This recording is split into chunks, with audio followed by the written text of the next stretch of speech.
The following video contains partial nudity, sexual themes and overtones, vulgar and adult language, disturbing imagery, and just about anything you can deem as inappropriate. It is highly unsuitable for anyone under the age of 18, and viewer discretion is advised for all ages. You have been warned. Hey there guys, it's ChaosMaelstrom time. Welcome back to more Monmusu Quest. In the last episode, we arrived back at the Monster Lord's castle after finishing our objectives at the sealed sinner's prison.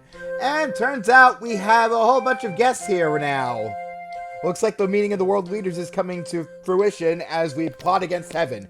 So now we're going to go ahead and take a look around the castle because Luca isn't tired. I also apologize, this episode is being post-commentated, so I have to keep up with the text on screen, so it's going to be a little awkward. Now, as we can see, there's a lot of places we can go, but because the Monster Lord's castle is basically a town, so we're going to go everywhere before we go back to Luca's room.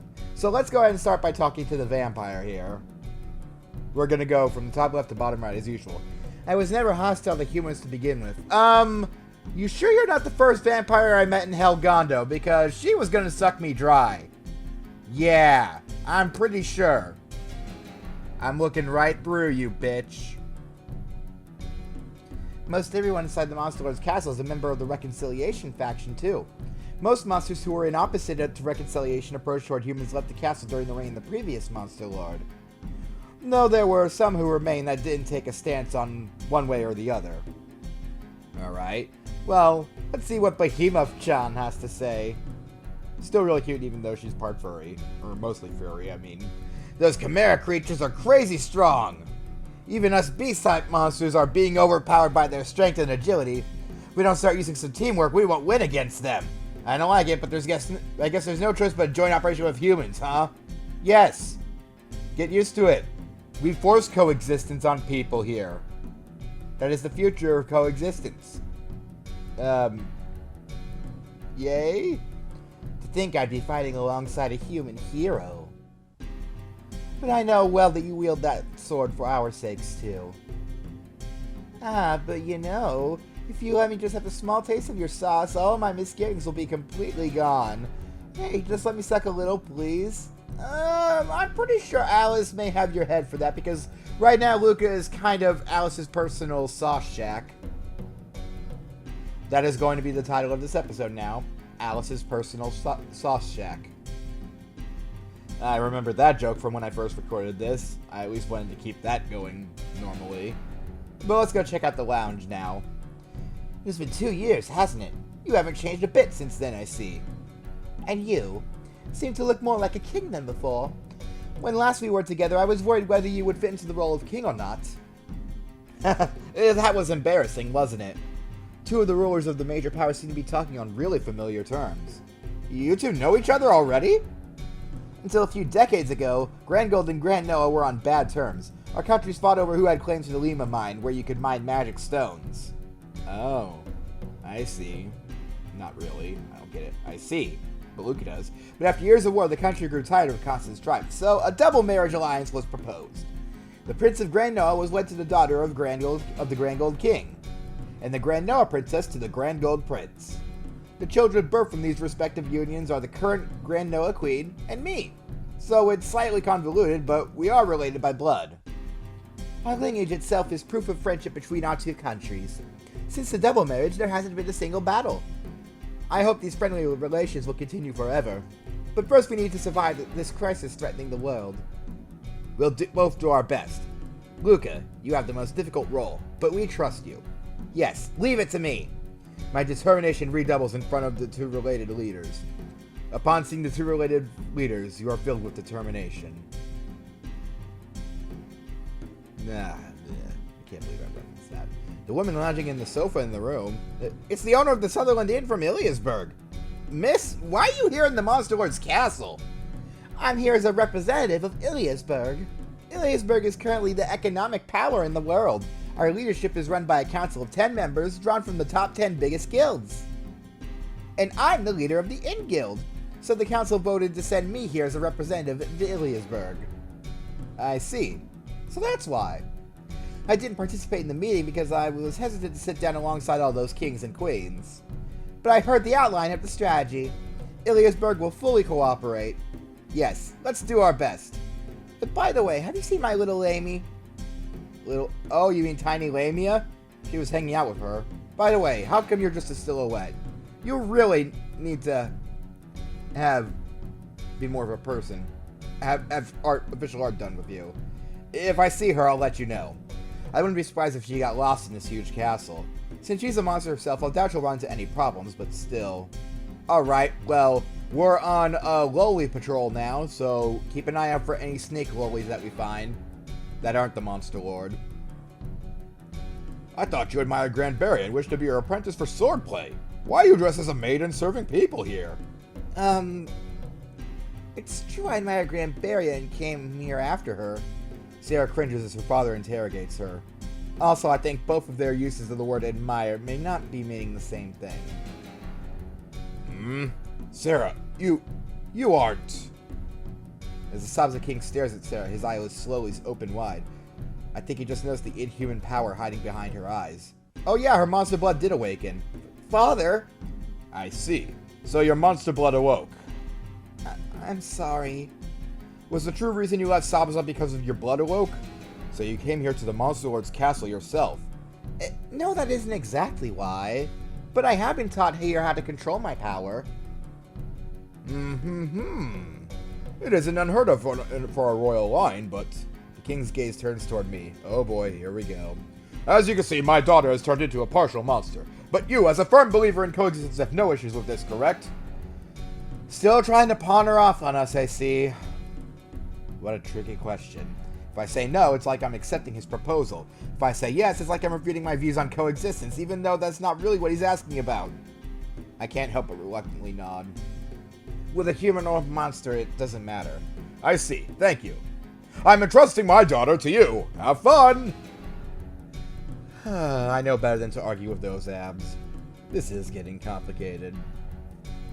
Alright. Time to go to the library. I'm sure it's going to be very interesting here. If Pashan will ever move over to it. There we go. Fell asleep there for a moment, or maybe he just had something more to say. He probably still has more things to say. God, what was I saying here? Damn it! Why does Audacity have to be such a little bitch when it comes to this project? Thanks, Audacity.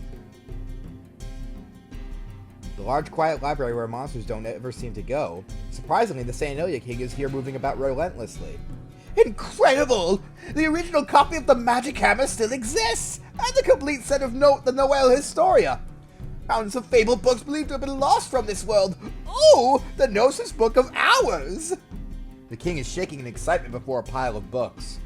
Honestly, I want to live here for a decade and just read! The catalog! Where is the library's catalog? These books are so difficult! Hey, is that a picture book? This corner seems to have picture books for monsters. Spirit Silk's Cheap Up. Right, that book! God, I would totally make a picture book out of that in real life. Of course, knowing where I drew the inspiration from, I'm not sure it would be very likely to get published, but please tell me that there's an actual Spirit Sylph's Cheap Up hot picture book out there somewhere. I totally want to have my children grow up on that. Of course, relate them to this, but yeah, I would love to have them grow up on that. I've never heard of this one before. Oh my, you seem to be quite attached to him. For fairies to be so friendly toward a religious leader. Yay, it's the queen! These girls helped change my mind. We humans have been too ignorant about the beings known as monsters. We believed them pure evil, and our fear turned into hostility.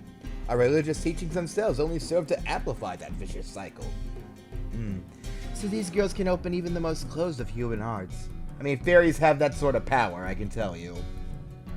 Because, at core, he's a sincere, honest human. So please, take care of my daughters in the future, too. And I hope that in the future, the entire race known as fairies will come to be accepted as you have accepted these girls. It would bring me great happiness. Of course, I shall make great efforts for that. But first, we must regain peace.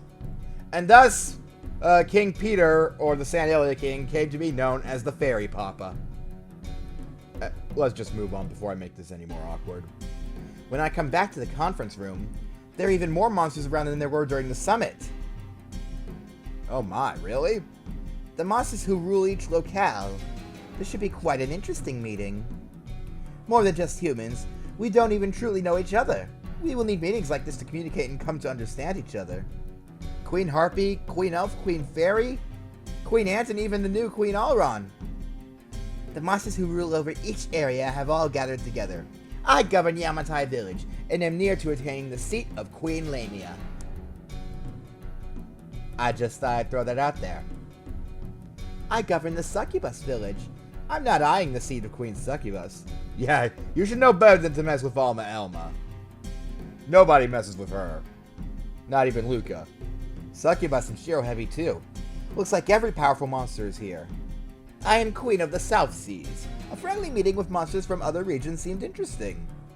The North Seas are my domain.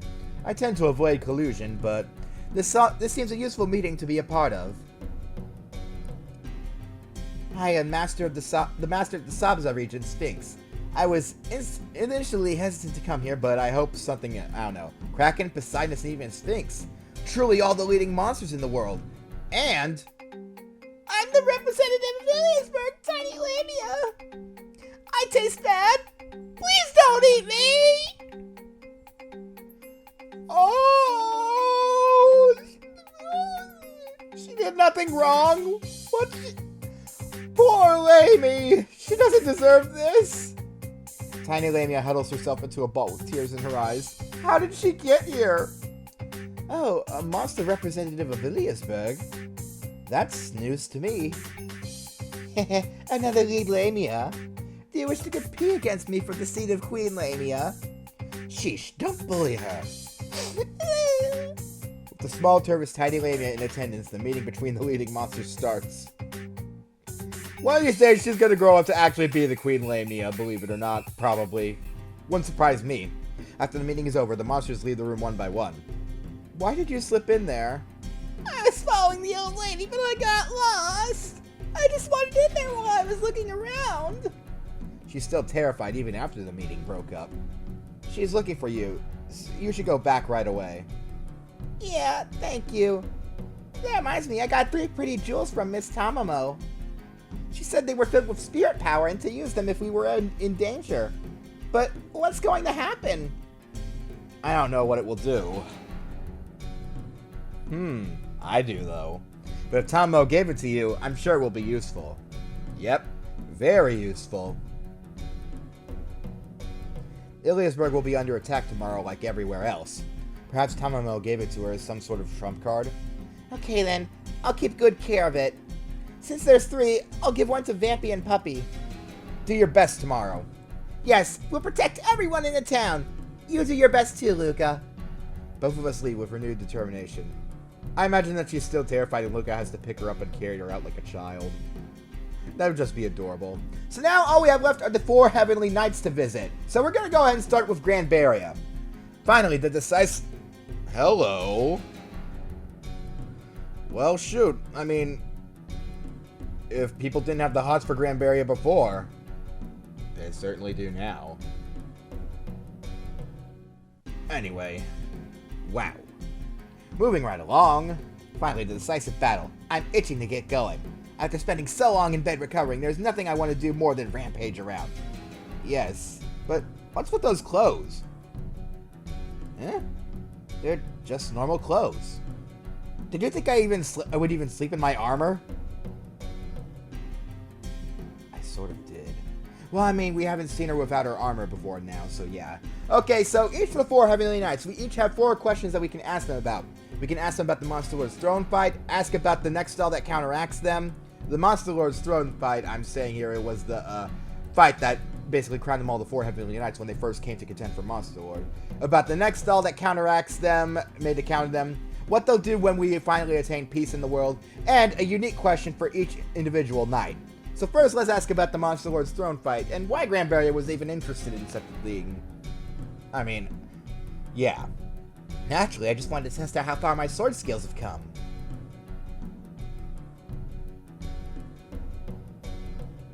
You're staring at me. Is there something wrong?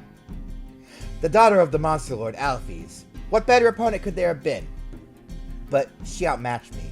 I determined she was one worthy enough to entrust my sword to. If you had won, would you have taken the Monster Lord's seat? To be honest, I had no interest in the position itself. I would have relinquished it right away and continued training. Sounds like something Granberry would do. So, tell us, Granberry, how do you plan on dealing with that powerhouse known as ArcNCL? To tell the truth though, Granberry would make an awesome Monster Lord. A violent one, but an awesome one. Then again, she probably wouldn't want to because she wouldn't want to make all those big political decisions that could influence the fate of the world. Anyway, when we fought before, I was already wounded. Even without that, I know she was stronger than me. But I wasn't just beaten into inaction for no reason. I evaluated her fighting style and took note of many things. I'll have a rematch with her, and don't worry, I have no intention of losing. That's our Granberry. Okay, so we know about all that, but what are you going to do during peacetime? I'm actually curious to figure this out. I haven't thought about anything past this impending battle. But in a world of peace, what use is there for a swordswoman? I'll confront that issue when it comes, but don't worry, I don't intend to disturb the gained peace. That's why I love you, Granberry. You know not to mess with things that you shouldn't screw up with. And Granberry's unique question is we can ask her about the Dragon Seal. This is the seal that we got in the back of our hand when we completed the Dragon Seal trial all the way back in part 1. That reminds me, do you know what this is, Granberry? I show Granberry the mark on the back of my hand. It's hard to see normally, but under the right light it's visible. Do you know what this means to show this to me? Don't show this mark to someone of the dragon race without thinking carefully. You'll cause quite a few misunderstandings. I think we just proposed to Granberry. I mean, not that I'd be against marrying her. She'd be an interesting wife. And fun, no less, but she's also still pretty scary. If you have no more questions, then I'll be taking off now. But that reminds me, are you going to your duel with Alma Elma? Can I watch you two spar? No. A true fight is no spectacle. I see where she's coming from, but her response is still strange. If you're done here, then you should return to your room. I'm bluntly driven out of her room. She's going to duel with Alma Elma now. I'm interested in just what sort of fight they would have together. We're given a choice here. We can watch it in secret or don't watch. Well, we're given a choice here, and you can imagine how a fight between two monster ladies would go, especially one involving Alma Elma, that flying promiscuity. You can imagine that this might get a little naughty. So, if you guys want to watch this, buy the game and play up until this point, because Luca's going to be a fine, upstanding young man, and let them battle it out in secrecy. I mean, I won't deny it's interesting to watch, but also, it just feels very awkward. Yeah, you actually get to watch one of those things where Luca isn't the focus for once. It wouldn't be good to watch in secret. I'm interested in their duel, but you seem pretty clear about it. I better not watch. Alright, moving on. Let's go see Alma Elma. She's gonna be fun to talk to. With tomorrow being the final battle, I'm feeling a little excited. Let's both do our best, Luca. She seems awfully happy and excited before the big fight. I wonder if she isn't nervous at all. I'm sure she is, at least a little. So, Elma, why did you even try to go for the Monster Lord's throne fight? I'm curious. Can you tell us? I mean, that would require me to click on it. Click, damn it! Because it seemed fun, of course. The fight of the century that makes every monster pay close attention, to, gives me shivers just thinking about it. Seems like she wasn't interested in the position itself. Just like in the Colosseum, it seems like she likes fighting before a crowd. But I heard that you just surrendered when you could have kept fighting. I had enough fun, so why keep going after that? It would have been ugly to be seen desperately fighting after all. Vague answers as always. But that's the kind of person she is. So what do you think about Whale? Or however you pronounce that. When we fought before, I was already wounded. I won't lose to someone who can only move that fast. But she was created just to fight against you. I'm sure she has weapons other than just her speed. Are you worried? Don't worry. I have lots of unexpected weapons of my own. Wait a moment. Oh, yeah, I noticed that the first time. Look at her name. Okay, so apparently Alice is over there shouting from across the castle, interrupting our conversation. Somehow. Beats me. I don't know. I made a much bigger deal about that the first time because I didn't even realize that there was a difference. No, I did realize the difference and I was appalled at it. I don't know if this was Rogue's doing or TTR's, but yeah, that was still a very funny screw up. So, what are you gonna do during peacetime? Like I don't need to know already. Also, that was bad voice crack. Even when it's peaceful, I won't change. I'll just live carefree like the wind. Of course I won't hurt humans or be careless. I promise that to you, Luca boy. Good. You better, or else I might have to punish you. I can't do that, I'm sorry. I can't punish the mommy succubus GF. Alma, how do you use the power of the wind? Well, from the start, Succubi and the power of wind have good compatibility. But that doesn't mean you're using it right. If you're rough with it, you can't use proper techniques. You can't just have talent or unfocused training to master it. Rather than having the proper power, I guess you need the proper frame of mind. Oh my, Luca is so mean. Isn't it the same for martial arts? Without proper technique, it's just the fancy names for punching and kicking. If you were more serious, you'd be amazing. But in the beginning, even martial arts were created just for show. If the audience enjoys it, that's enough for me. Seems like sort of a waste. You'd be so much stronger if you were serious with it. Unlike Granberry, I don't train diligently. I like things that feel good more than violence. Vague answers as always. Alright. Yeah, I say here that she reminds me of Camilla from Fire Emblem. Not that I dislike Camilla at all, but yeah. That's it for story time? Or did you want to play together a little? I mean, how are we talking about playing together? If it's like video games, then I'm all down for it, but lewd stuff can wait. I'm pretty sure Alice will not be happy about that because Luca is Alice's personal sauce jack after all. There we go again, saying that. Alright. And, I'd say it's about time we visit our favorite lolly fox. Busy. I'm so busy I can't finish my dialogue, apparently. There's so much to do for tomorrow's battle, I'm very busy. Tucked away in the monster... yeah, it looks like Yamatai Village. Tomo's busy writing something as I walk in. Her eyes flick up to me, a serious look on her face. But the monster lord truly is holding the same dreams as her mother and her. It appears that her mother's values were instilled completely in her, even the one about sacrificing herself to promote peace with humans. Of course, the dangerous alternative was a path of hatred against humans who killed her mother.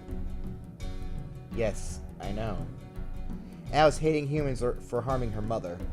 It was what Tama wanted to avoid most in raising her. And her mother's actions were the result of my flawed training and direction. I still hold deep feeling of guilt for not stopping her. To think she'd yield herself to that simplistic decision. And I'm grateful for you. If it wasn't for you, that disaster would have been repeated. I'm entrusting the monster lord to you in the future too, Luca. By the way, did you have something you wanted to ask me? Yeah, what does that last sentence mean? Never mind. So, I'm curious, why exactly did you participate in the Monster Lord's throne fight if, you're the Monster Lord's advisor? As you know, the Monster Lord selection was traditionally a one-on-one fight. That was the first time more than one competed for the title. Even more, 3 of them were known powerful monsters. Alice would never have lost 1 against 1 to any of them. But if the 3 colluded together, they could have attacked her 3 against 1. If that happened, it would have been difficult for her to win. I see. I mean, but then again, I don't really think that they would stoop to that level. Especially Granberry, she's chivalrous. So, I participate to prevent that. If they tried to concentrate their attacks against her, I would stop them. But in the end, none tried any sort of cowardly behavior. It was a very refreshing battle, where each used their own powers freely to their utmost. Well, that was fun. So, what do you feel about Tsukuyomi? I haven't fought her yet, but apparently she was created with my cells. She will be an awkward opponent if she can really use Kitsune skills. Though with that said, I can't lose. Why? Yeah, why? Because my tail is fluffier than hers! Touch fluffy tail. Is she really going to be alright? Trust me, Luca. Tamamo has her ways of defending herself. She has this under control. Don't worry about her. So I'm curious, Tamamo. What are you going to do during peacetime? And what was I doing during this time? Because clearly it took me a long time to click on the next question. Even during peace, I won't change what I'm doing. I'll just keep training and nagging each generation of Monster Lord. The current Monster Lord, the next, and the next forever. More importantly, what will you do? I haven't thought about that. You haven't thought about it? Or are you unable to imagine yourself in a peaceful world? Don't be seized by the temptation of self-sacrifice. That is the easy way out. As someone who stopped Alice from doing just that, you already know it well. Please, value your own body and life. Alright, I'll do that, but gosh, Tamamo needs to be happy in life. She's just gonna keep nagging the generations of Monster Lord. She needs somebody by her side to do that. She needs like 100 husbands that she can really love. I wish she could be happy. Alice took that sword when she left the castle. We're talking about Angel Halo, in case it isn't obvious. In order to challenge Ilias, a weapon like that was necessary after all. The history of that blade is complex, but originally was created to be used by fallen angels. Fallen angels? A long time ago, there was a hero who was unbaptized. He was given a sword from a fallen angel and set out for adventure. He defeated the Monster Lord, but became aware of the true evil. That was, of course, the goddess Ilias. The hero's second battle then began. He cut apart angel after angel with the sword the fallen angel granted him. Slicing through angel after angel, both the sword and his own body were covered in pure holy energy. After killing more than 200, he started to go insane. Engrossed in slaughter, he became nothing more than an instrument of death. Known as the Angel Killer, he was feared in the heavens. In the end, his body itself was taken into the sword. Ilias separated his soul from it and sealed it away. The hero's name was... well, you already know, don't you? Yes. The legendary hero Heinrich Heine. I've been fighting together with him this whole time. Yes, the legendary hero who Luca looks up to, famous for genocide. Isn't that a great role model? Anyway, with that, I think we're done here. No more questions to be asked. If he'll ever click on it. Sorry, but I'm fairly busy at the moment. I have to attend meetings all over the place. I don't have anything to ask her at the moment, so I excuse myself from her room. And last but certainly not least, let's go see Eurubity, because I'm pretty sure she'll be very interesting to talk to.